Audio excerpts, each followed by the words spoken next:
Good evening. Welcome to the Museum at MFIT Fashion Culture Series. Tonight we're truly honored to have an evening devoted to Venezuelans who have left Venezuela to pursue a career in fashion in New York. They will share the stories of how they came here and how they have found success in our fashion city. We have Maria Eugenia, Monica, and Ileana. They all work in the fashion industry. Maria Eugenia as PR, Monica is a jewelry designer, and Ileana is a handbag designer. And they will talk briefly about their lives and their careers. So that's how the evening is going to go. They're going to give a 5-minute presentation of how they came to New York and how they entered fashion. Then we're going to ask them a few questions, and we'll end, if you have any questions at the entrance, they gave you cards, and we will pick up those cards so we can ask those questions to our panel.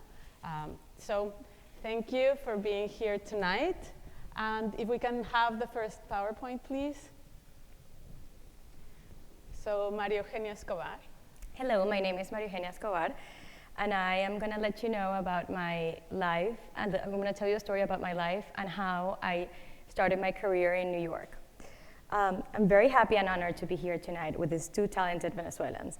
I don't generally speak in public, so I'm quite a bit nervous, so I wrote some notes and I will be reading from here.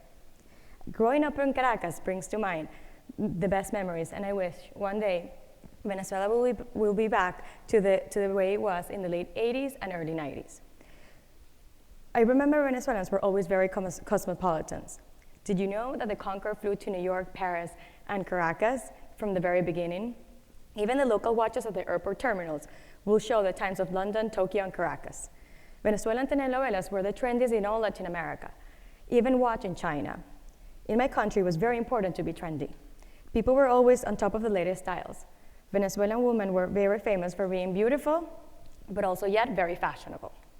I grew up in this environment. In my family, it was very important to speak more than one language. Therefore, my parents really enforced for me to speak French and English, which has been extremely helpful to my career in luxury.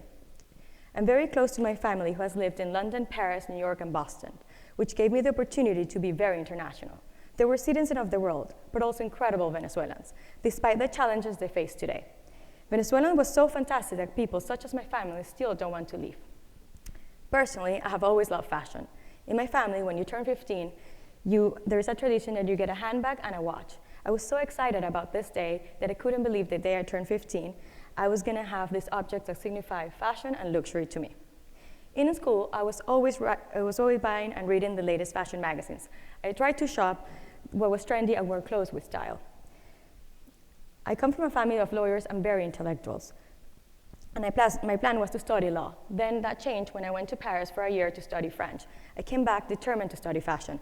My parents, as very intellectuals, were not agreeing with me, so I had to study graphic design. However, my parents realized I was really serious about my studies in fashion, so they supported me to study in New York. I ended up coming to New York to study at Parsons and do an internship in luxury brands, which has always been my dream. I studied fashion design and marketing for 2 years. I discovered that I prefer marketing. I'm a people's person and a communicator. People find my Venezuelan personality extremely charming, and that really helps me in my career in fashion. The first internship that I did was in a brand. Then after this, I did all my internships in PR, and I discovered that I really liked it. Eventually, this led me to my current job in PR, which I have done for over a decade. You might wonder what PR luxury brands means. Public relations is communicating messages of brands to the media. It is storytelling. I mostly work with magazines, stylists, influencers, and VIPs. In luxury PR, we share the inspiration, how the products come to be. We communicate the heritage of the brand and the savoir-faire, which is what makes luxury be luxurious.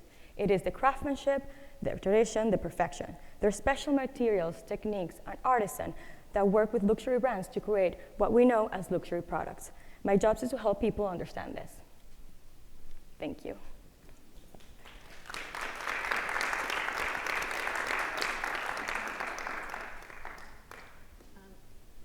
Now we're going to hear from Monica Sordo. She's going to talk to us about her career. Hi guys. I'm so happy and excited to be here. My name is Monica Sordo. I'm a Venezuelan jewelry designer based in New York. Hi, where's my presentation? So I can walk you guys. There you go. There we are. So we can, oh, perfect. Thank you so much. So yes, I was born in Caracas, raised in between Caracas and Puerto La Cruz. And I spent a lot of time when I was a child next to my father, here in the picture. He had a workshop, an industrial workshop, and it's incredible how nowadays, after all this time, he is now my mentor on all the manufacturing processes. In 2001, I lived for the first time in Venezuela. I moved to Milano. I went to school at Istituto Marangoni. I did fashion styling there, then I did a master's in fashion merchandising at the Instituto Europeo de Design, and then finally, a long time after, jewelry design at the GIA in New York City. It was all my studies and hard work that took me to get my first job as a fashion editor at Marie Claire in Spain, followed by a position here in New York with Christian Louboutin in their PR offices. So yes, I wanted to show you before we move to the next one. This is a picture in one of my favorite places in Caracas, the iconic house Villa Planchar by architect Gio Ponti, and this was during the presentation of my Fall/Winter 16 collection there. So after this, when I started my career as a jeweler, I decided to move to Caracas. Not to move to Caracas, I decided to go back to Caracas for an extended period of time, which is really interesting actually, how being in New York and then deciding to go back to Caracas. And I started working with my dad in his workshop on the developing of my first pieces. So this is circa 2012 in my father's workshop, and it's in my actual workshop in Peru. How did I go from Caracas to Peru? Well, the lack of resources in Venezuela. We tried for 3 years to produce in Venezuela, but the lack of resources pushed me to find or to resource in other countries of Latin America to, to keep the company going. I miss producing in Caracas, though. So yes, this is some images from my workshop in Peru as well. And at Monica Sordo, we're really proud of working with local jewelers, jeweler masters, and local artisans, and we believe that social impact, that we can achieve social impact through contemporary design, through innovating with our artisans, at the same time that we're rescuing our heritage, our Latin American heritage, and at the same time that we can keep alive ancient techniques. So we have the design, we bring the ideas to the table, our artisans have the craftsmanship, so together we collaborate and we can create a beautiful, amazing product. So I wanted to go quickly a little bit about how my inspirations, or where my inspiration comes from. I will say like two of my biggest influences are Venezuelan modernism and Peruvian symbolism. So we have Venezuela and we have Peru again, and somehow this dialogue ended up being a little bit Art Deco. So I guess New York also has a piece on this equation. So this is an example of a detail of a Paracas textile. This little cute guy here, it's the god of the Paracas, it's Con. And he's so complex and wonderful that I was able to develop a whole collection around him. So this is one of the pieces from this collection. I think you can see the reference in between one and the other, and also the final product in one of our New York retailers, Maison du Mode, and a campaign photo by Venezuelan photographer Osvaldo Ponton. He's from Maracaibo, and for example, he has been an important part of the evolution of the brand. He's been working with me for the past, I don't know, 6 years. This is a second example. This is actually my newest collection. We're gonna show this in Paris, so you guys are the first ones to see it. And this is an example of, well, one of the inspirations for this collection was this modernist mural by this Italian artist, Ennio Tamiazzo.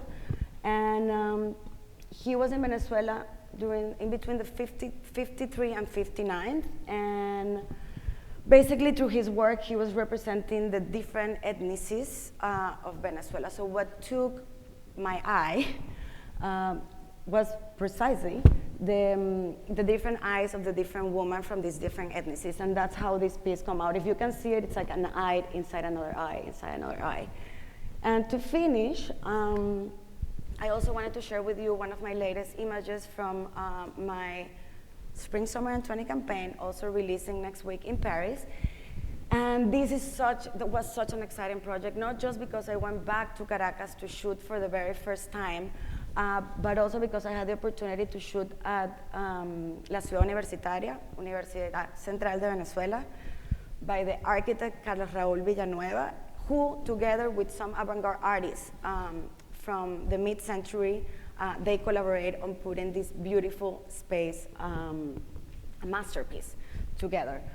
In this case, I also work with a full team of Venezuelans. I would like to name my creative directors, Malos Hábitos. So with this, I close. I think what I want to transmit with all my story, it's that we can create an amazing product working with local artisans of our region, not just Venezuela, all Latin America. And the important thing, it's like to really bring new ideas to the table, and nothing, that's a way to empower them, and nothing, to keep growing as a community. Thank you so much. I need that. Sorry. And now we're going to hear from Ileana Yepez. The last one.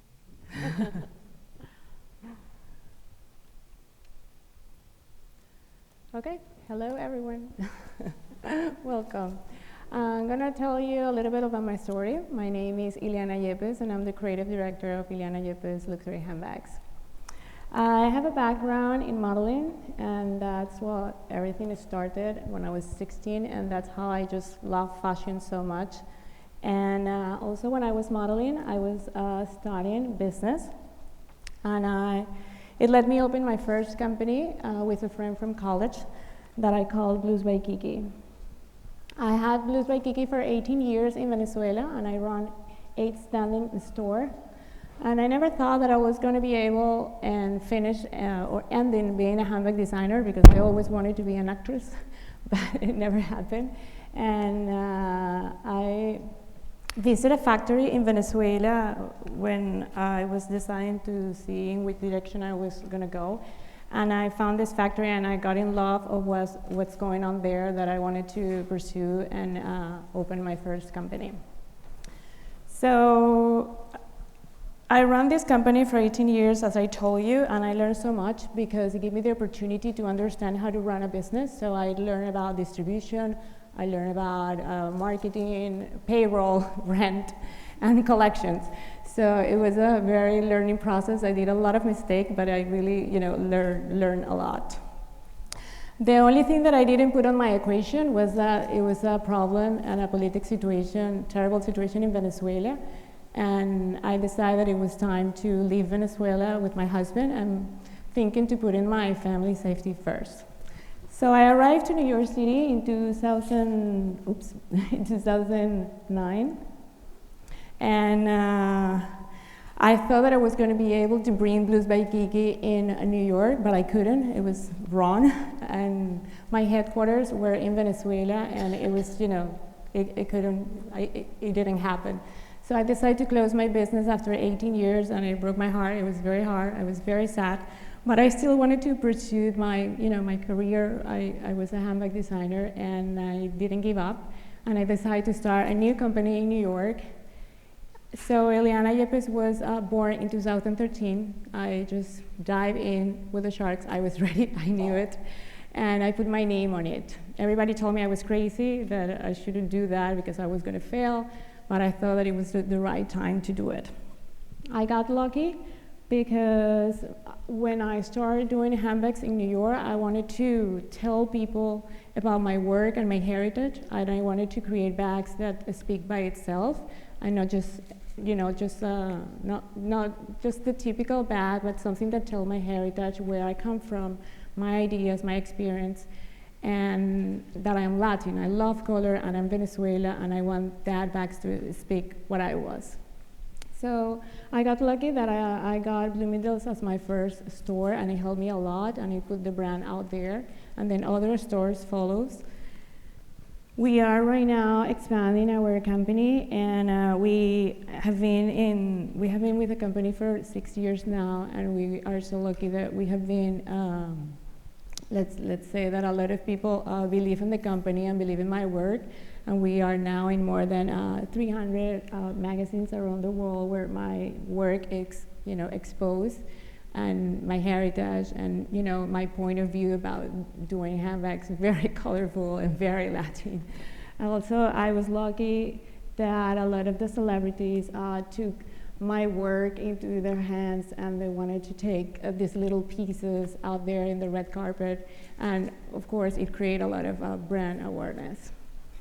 I'm very proud to say that I was able to give back something to my country, because we create a bag with the color of the flag from Venezuela, and we expose these and we create awareness to tell people what was going on out there. So every time like an editor was talking about my work, or they wanted to know where I come from, I was able to tell them, I'm from Venezuela, this is happening, we did this, can you please put this on your story? And then I can, give back something of what I got from Venezuela. We also sold the bag, and we had a lot of, we helped a lot of kids charities organization from Venezuela. One of the biggest let's say like the Eat bag from Yliana Yepez, is this square clutch. It's called the Mini Giovanna.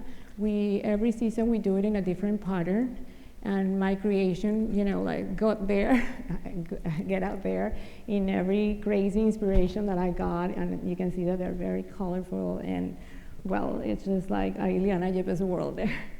It's important to mention that we are very well known with like the trademark of the company is a braided technique that I'm developing right now, and all the styles are making it with that wavy and braided technique, which shows the high quality of leathers that we use and the high-end materials of the hardware and unique style. Everything is made in Italy and Spain.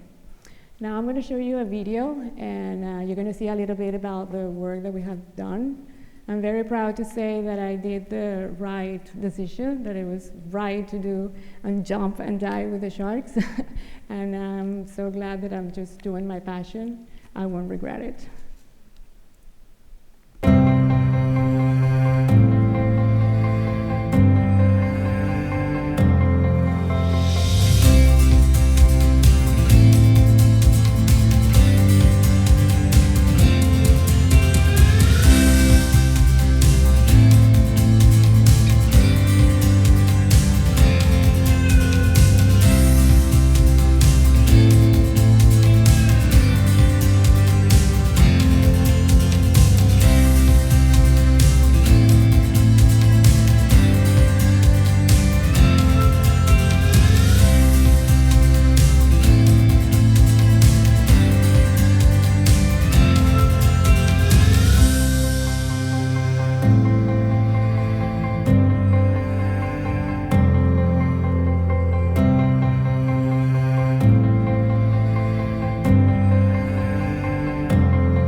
follow your dreams and keep going.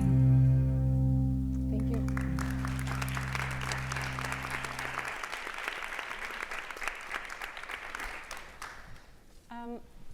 So now we're going to have a short conversation about their experience both in Venezuela and in New York.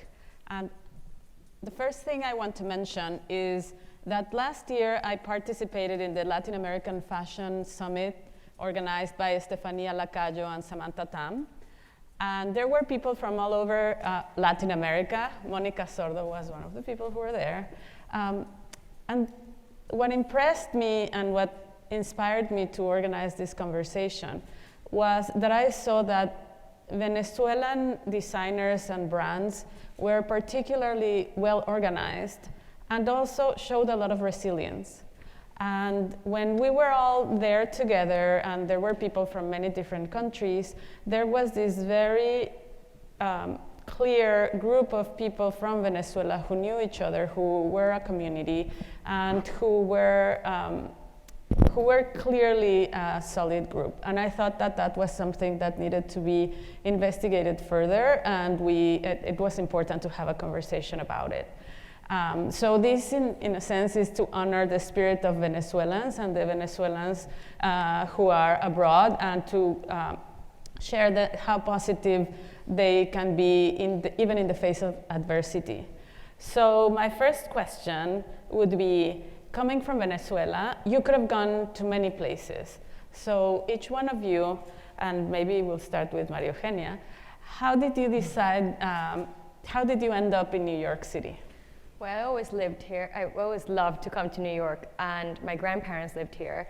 And I by the first time I came here, it was like when I was 4 or 3 that I could recall. And I just loved the city. I fell in love with like the energy, the vibe, everything that it has to offer. So I always said to my parents, like, I always said I was gonna study fashion and move to New York. They never believed me, and then I actually did. So it was because New York really, I felt very connected, and I just fell in love with the city. So, and I still like this for me, apart from Venezuela, it will be the only city that I could live in. And Monica?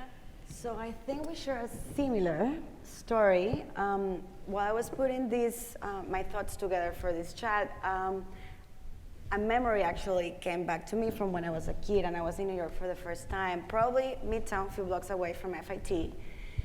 And I remember walking out of a hotel, one of those memories that really stick in your head, and I remember the colors, and I remember looking at my mom from below, I was very small, and really admiring her sense of style for the first time. So I guess, they asked you a lot, what's your first fashion moment? And my first fashion moment was a few blocks away from here. And I was overly excited as well, like my first time here. My mom still reminds me how much I love the city. But then I took a little detour. I ended up going to school in Milano, then working in Madrid. So New York took a little longer than I expected, and it was always in the back of my mind. In my case, a personal reason pushed me towards New York. It was love, my current husband. Thank you so much for being that extra push. So yes, it's not always just about business. These things happen in life as well. And nothing. I came to New York 10 years ago, and it's been a roller coaster. I had to push my boundaries in ways I've never imagined I had to, but I'm very happy to be here and to have been able to build up Monica Sordo jewelry. So yes, we'll keep talking a little bit about it. I came to New York by accident. My husband and I decided that we wanted to take a break. Unfortunately, we have a kidnap situation in our family, and we wanted to just leave the country for a year. So we have a little place here in New York where we spend vacation with the kids. At the time, we had 5 kids to take care about. We just came here and for a year, and we have been here now 11 years. So we never went back. And now that you all have been part of the New York fashion industry and fashion scene for quite a few years, what would you say are your contributions as Venezuelans to New York's fashion? Monica? Sure. To New York fashion, and in general, one of the things that I'm really proud modernism arrived to Venezuela, to Latin America through Venezuela. So the city that I grew up, it's one of the capitals of mid-century architecture, art, and design. And I'm really proud that through my work, I've been able to show that side of my country that still remains unknown. And hopefully, it will be used as reference and inspiration for other designers and other creatives in many fields around the world. Another contribution was being one of the first Latin brands that broke onto the global market, following Ileana's steps. I remember when I was planning to go to Paris for the first time, and I was, you know, she was my cheerleader. She really helped me take that decision. And when I talk about one of the first Latin brands, I'm talking about the new wave and the new generation, right? I'm not talking about the big names that were born during the 70s, 80s, and 90s, that's still big names nowadays, but there was sort of a gap in between that moment and the moment that we're living now, not just in Venezuela, even though strongly in Venezuela, but also in Latin America. So that's what I'm referring when I'm talking about this new generation. And we sincerely hope that our trajectory has inspired and validated the desires of other Venezuelan designers. I want to take the chance to name some of the talented names that have broken into the global marketplace, such as Ileana, Andrea Gomez, shoe designer based in New York City, Efraín Mogollón, which I'm wearing, Kanomi, No Pise la Grama, they're still living in Venezuela and producing in Venezuela, Patricia Padrón in Madrid, Jo Susi in London. We are all over the world, and we are leaving a very strong footprint already. And I think that goes to the second part of the question that I was going to ask. Not only what your contributions are, but what is the networks of the Venezuelan diaspora, right? You just mentioned a group of designers who are originally from Venezuela and have established themselves throughout the world and have continued their practice in fashion from different places. How do these two things impact your careers? On one hand, the other Venezuelans who are around the world, and what you can contribute in your respective careers. I'll go first. I work in the corporate world. As I said, I do PR. So when I first moved to New York, I was 19, going to college.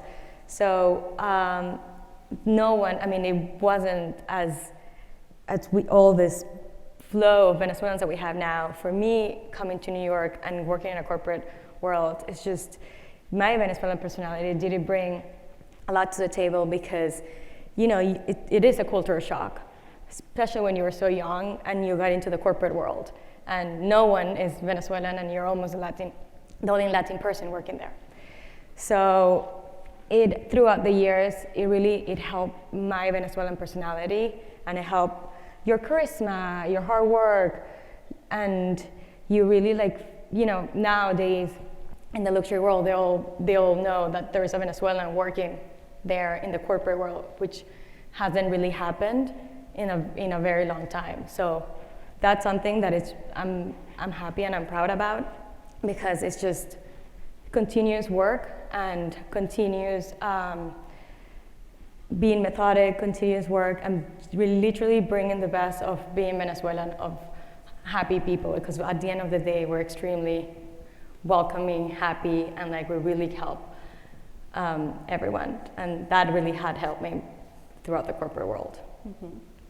Ileana? Well, when I started, I felt very alone. We didn't have that much Venezuelan out there, and also in the fashion industry, because as Monica was mentioning, there were only, the big names that we all know, of course, Carolina Herrera. But when I decided that I wanted to just jump in the high-end luxury, I felt like I didn't know nobody and no Latin that I can just relate to. But the more that the years that can come, I'm so happy and I'm grateful that I have a Venezuelan in every country that I go, that I can ask help. And I don't know if you guys feel the same, but it's just like when you see a Venezuelan, it's just like, oh my God, I have someone here who can, relate to me, and also relate about what is going on in our country and how, how deep we're suffering inside, but at the end we're warriors, we're there, and we just want to be proud about what we're doing.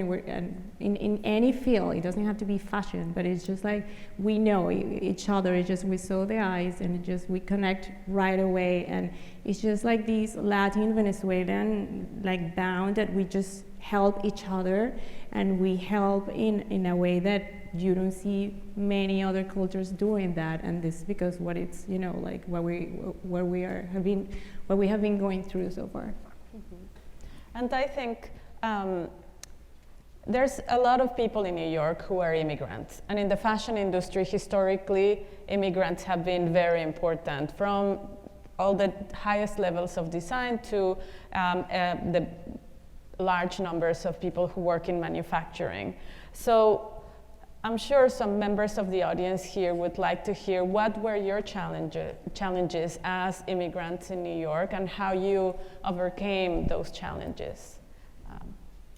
I have so many challenges, I have to say. It was hard at the beginning. The first thing that I was suffering, maybe it's just, my case is just, I feel a little bit of racist because I was Latin, and I felt very, very sad because I just wanted to speak to the world about my work and what I was coming from. And my work is very colorful, and I thought at the beginning that it didn't fit, and I was like so desperate to tell people this is good, this is a very good material, that it's just a different point of view.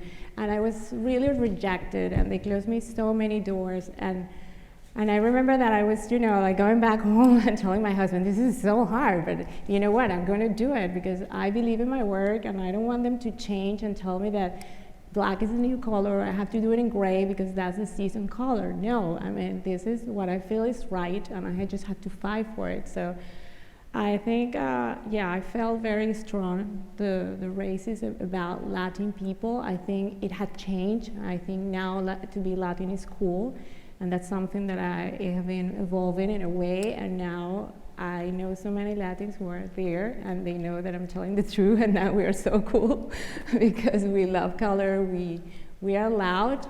My daughter told me every time, Mom, you're so loud. And yes, I am loud, I'm Latin, and I just want people to know what I'm thinking, because we have this special way to do things and to be happy about what we do, that I think it's great.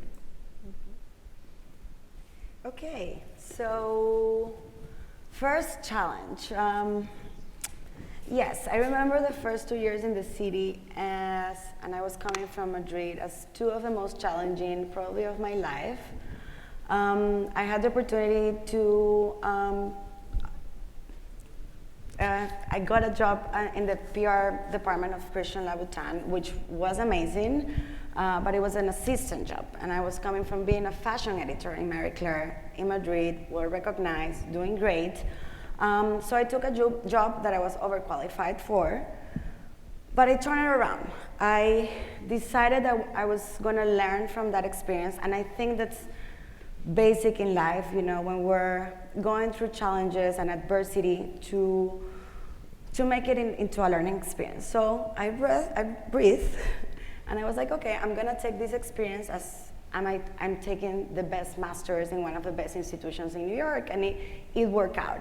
Nowadays, we do all our PR in-house, and yes, and it's thank you to everything that I learned in that first job here in New York. Also, I thought I spoke English. Before I moved here, I thought like, oh, this is gonna be so easy. First day in the job, I couldn't understand anything. I couldn't understand half of what they were saying. All the office slang, like pull sheets, POs, market week. I was like, what's going on? I was mortified. It will take me hours to write an email. And I was surprised, so I wanted to learn, so I was Googling on the side. And yes, it was tough, but again, it just made me push my boundaries, and that was checked. And I will say the last, which I'm sure we all have in common, you arrive to New York thinking you know a lot of people, and you probably do know a lot of people, but everyone's very busy in the city. So I felt a little lonely at the beginning, even though I had friends. I have Nicholas, but it felt really lonely. I was missing my own voice in the city. I was missing a sense of community in the city, and nothing. I just, again, breathe again, learn from the experience, and just keep pushing to meet new people, keep being creative, and never letting go. Yeah. For me, my challenges were emotional. I feel like leaving going to school when you're very young, and never going back. You're like changing, it's a cultural shock, as I said before, changing your persona to be flexible in the world that we work. Also, same as Monica, I also felt, sometimes you feel lonely, and you just, I learned how to keep my head down and to really work no matter what. Sometimes things happen, things go the wrong way. And I really, as a Venezuelan, I learned how to keep my head down, look for the best possible solution to the problem, and just keep going. And New York is a very tough city, especially in any industry, especially in fashion, because it's very competitive. So you really have to be on top of your level, and you have to be on top of it. And there's like no room for mistake, which is amazing because it really pushes you to be the best you can be. So that was one of my biggest challenges, just having that very young age change, transform into a mature woman and a corporate woman. So I think that's it. It's hard. It's hard. But we did it. And I think this, what you all have spoken about, speaks to this spirit of resilience that I was mentioning before. That every time I've spoken to people in the fashion industry who come from Venezuela, there's always this idea of, it was really hard, I felt very lonely, or I didn't know the language, or I was very young and inexperienced, but I didn't give up. And I kept working despite of maybe I was not feeling well inside, or I had these other bigger worries, but that didn't stop me from continuing and pursuing my dream and eventually getting to where you wanted to get. And that's something that I think is also probably cultural because everybody seems to share this trait. So before we open to questions from you, so if you have any questions, please write them on a card so we can ask them. What advice would you give to those entering the fashion business today from your professional experience? Maybe someone who wants to work in design, maybe someone who wants to work in PR, or maybe someone who, like you've worn many hats. So maybe from the different hats that you've worn, that would be actually very interesting. So I think the most important thing is to really, no matter what you're doing, like if you're in the creative field, it's to really have a point of view, to really be yourself. And that's something that you're not gonna learn in school, or that you're not gonna learn with a mentor. That's something that it's very personal, and it takes a lot of work and a lot of time. So don't rush it. But always think out of the box. And yes, to have your own point of view, it's gonna take you many places. So if I have to pick one thing, that will be it. I will pick, of course you have to, as Monica says, your point of view, but I will believe in the voice, the inner voice, because sometimes we want to go in one direction and we just do it for granted and we go in the other direction. But ourselves say go this way, and we do not hear our voice. And at the end is what you want to do with yourself, and that's going to show in your work. For me, I think it's be true to yourself, like Monica and Ileana said. Be authentic. Be authentic, one of a kind, and really work really hard. And at the end, if you work hard, everything it's gonna pay off. And people say sometimes trust me, if you work really hard, people are gonna notice, and you're gonna be rewarded. Not for immediately. It's gonna take years because to be rewarded for work it takes hard work. So just be a hardworking person and be true to yourself. That's the best advice. A little thing that I think it's good also to ask for help. Sometimes we just want to do it ourselves, and it's just sometimes very good just say, you know what, I don't know how to do this. Can you help me? Do you know how to do this? I think teamwork really pay off as well. Teamwork is fundamental. And I also think you should believe in yourself also, very important, have confidence that at the end of the day, everything's gonna work, right? Oh yeah. So that's the best advice. Well, here's an interesting question for Monica and Ileana. Are you ever political in your designs? Well, I have to say that during these years that Venezuela have been very, very, like sad on the news, and all what we have seen on the news have like hurt in Venezuelan citizens. I have to say that sometimes I have had the mistake to put my design into political situation, which I think is wrong, because I just design for everyone, and my design is just like my point of view, and it's my work. But yeah, I believe that sometimes you just have to decide in which band you want to go, and it's so hard. It broke your heart. I will say I have never go political with my designs. Again, I always try to represent Venezuela the way I see it, the way I remember, the way it is for me now. My family is still there. And she actually always says, when I'm in Caracas, she's like, it's incredible how you find beauty everywhere. And like, I'm just so excited discovering new artists. And like, there's so much happening in Caracas now, guys. It's like, it's amazing. It's so inspiring for me. This year I've been there already 3 times. It gives me so much energy, and like the strength to actually move forward. So I haven't gone political. I'm gonna take the chance to say that it is very difficult to find a silver lining to what's happening back home politically. However, Venezuelan talent and skills are now all over the world, and the Venezuelan diaspora has really become our greatest resource. It has become our greatest resource, yes, to find people to collaborate with, and people that share the same vision as we do. Yeah.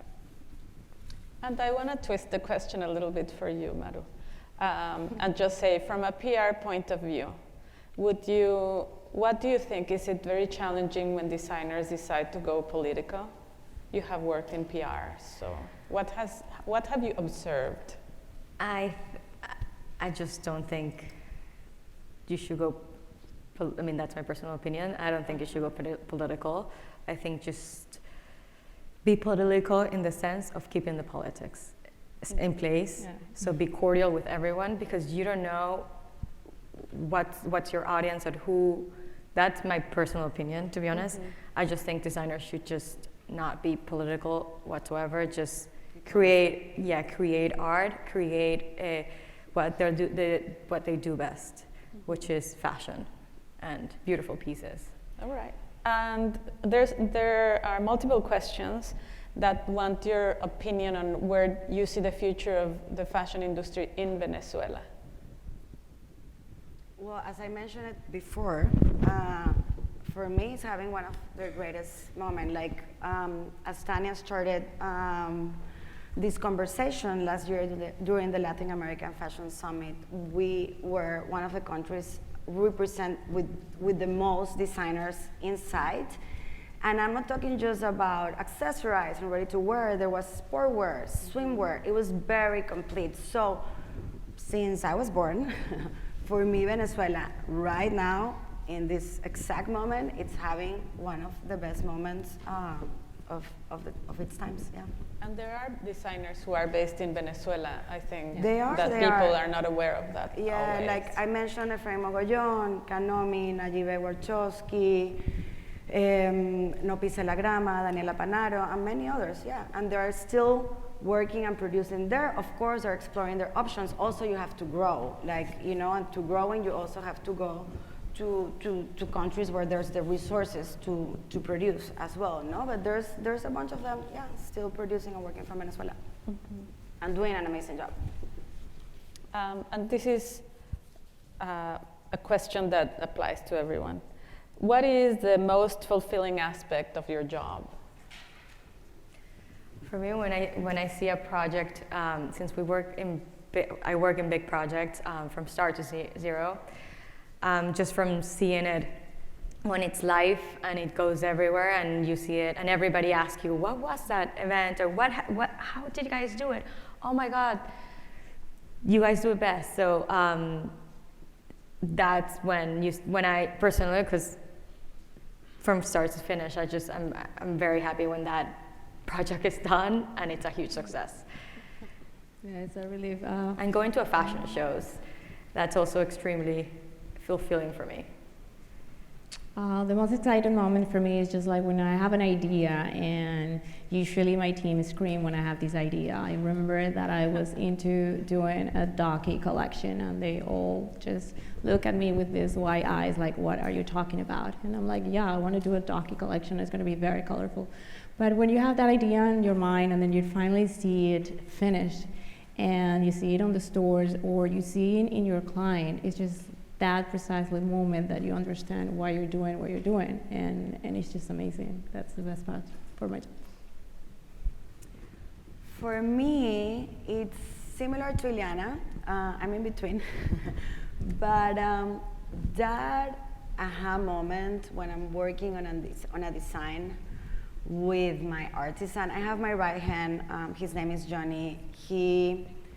He's my right hand in the workshop. We do all the developing together, and like we're working so hard. Maybe it can take me a month to put a piece together, and that moment, after all the hard work and all the problems, and it's hot, it's cold, the car, the traffic, like being in Lima sounds fantastic, but it's really tough to be there for 2 weeks away from my family. So, you know, you get grumpy sometimes, but then there's that moment when everything circles and it's perfect, and that aha moment with at my workshop, it just makes me so happy.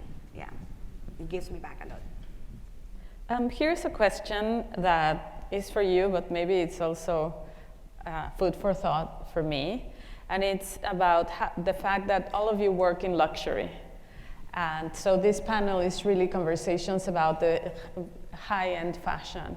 But if you would have, why did you pick luxury, and what are your thoughts about other aspects of fashion that might not necessarily be luxury? And it gives me the idea that maybe we need a panel on like streetwear from Latin America, but that's another panel. I'm going to take this question because my first company that I ran for 18 years was a massive concept. So I was doing handbags in a price point that it was a low price, let's put it in that way, from $60 to $200. So I spent 18 years doing massive and low prices. So I always wanted to do a product that, you know, like was like more sophisticated, but I couldn't because you have a price point that you have to respect.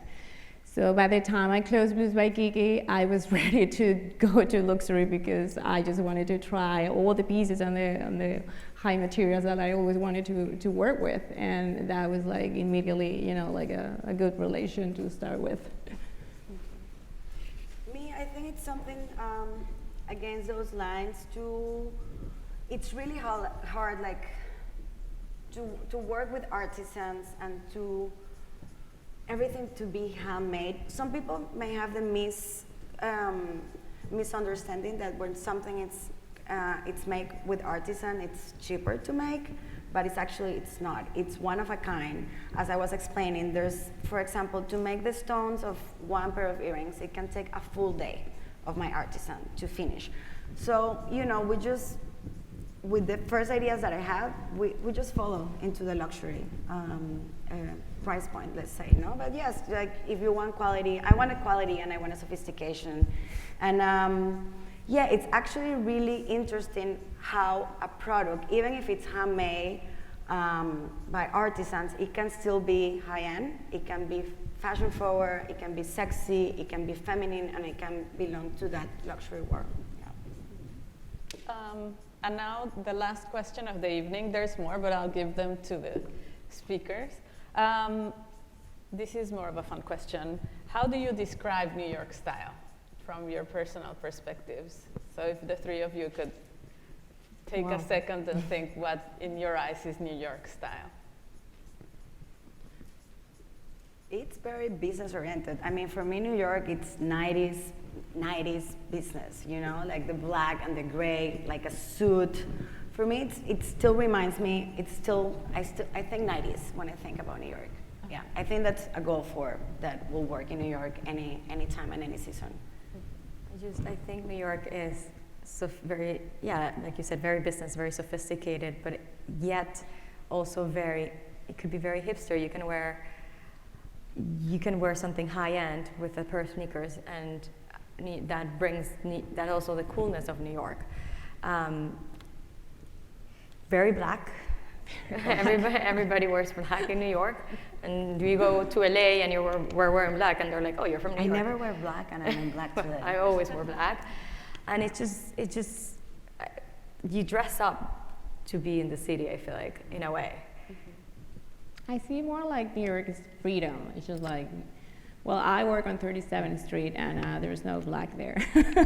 I'm not corporate. Well, so it's just the fashion industry, like people is just working on the factories all day, and it's just freedom. You can see a lot of different styles, and it's crazy. But of course, I wear black since I came to New York. I have been wearing black for 11 years, and my family want me to change the color. Well, you have the colorful bags. Yeah, exactly. Actually, I was coming in black, and I decided to change last minute, so I won't be wearing black. All right, well, would you join me in thanking this wonderful panel?